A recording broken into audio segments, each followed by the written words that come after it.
Hi crafty folks, Amy here, and I have another not as intended video to share with you. Now the purpose of these videos is to use a product different than as it was intended. Now this is the vintage Snowflake, so obviously that would denote, winter or Christmas, holiday season, and that's not the look we're going for. So the purpose of these videos is to help you stretch your supplies and maybe use them in different ways to get the most out of them. So this is a very simple card. I actually created this design a couple years ago, I think, when I got this stencil, but it came back to my memory and I thought, hey, that would be a really good video to demo for Not As Intended. So here's a picture of the card that I'm going to make for you today.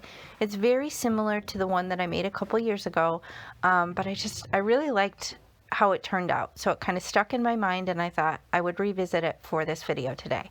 So it's super simple, easy to make. I'm working directly on a card base. This is a 110-pound Neenah Classic Crest Solar White, and it's A2 size, scored and folded.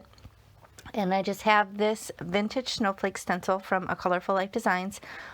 If you've watched my videos, you know I use stencils from there all the time.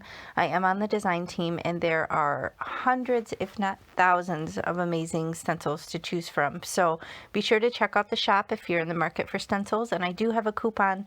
AmyFan10 will save you 10% on your complete order if you shop. So I'll link all the product details below the video. If you expand where it says see more and scroll down, then you'll find all the product details there. But you can see what I'm doing here. I did the first layer in this beautiful pink color of my Catherine Pooler ink. It's called Pucker Up.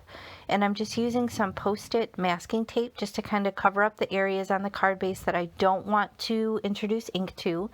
And I'm just doing three basically primary colors. I have a pink, yellow, and a blue. And as you can see, super simple. I'm just rotating the stencil. So make sure you keep it on the same side. You'll see in the lower left corner, Mary Kay at A Colorful Life Designs always puts the etching of the stencil name, which is super handy to keep to make sure you're working on the correct side. And I'm really just rotating it. So I'm kind of looking at the little center elements. And then I'm also looking at the spokes just to kind of make sure that it lines up well. And I am wiping it off with my stamp chamois and drying it off really good before I move on to the next color.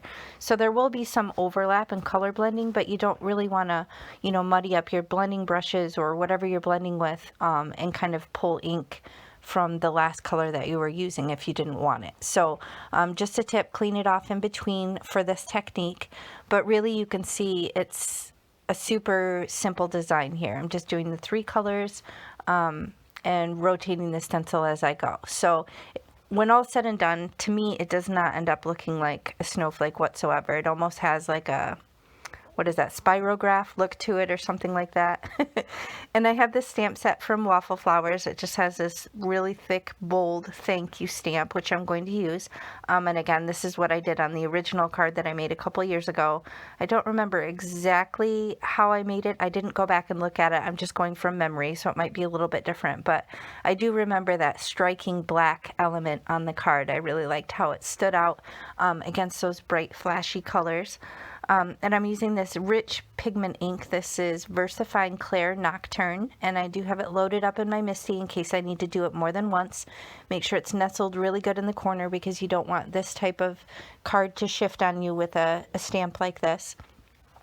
And I'm using my press tool from Tailored Expressions just to really stick that down, and look at that, it only took one go. So you can see on the thank you, it's really neat because the colors end up popping through. And of course, I stuck my finger in the ink and got a fingerprint on the card. Go figure. But if you don't have one of these mono sand erasers, I definitely recommend getting one because they're a lifesaver.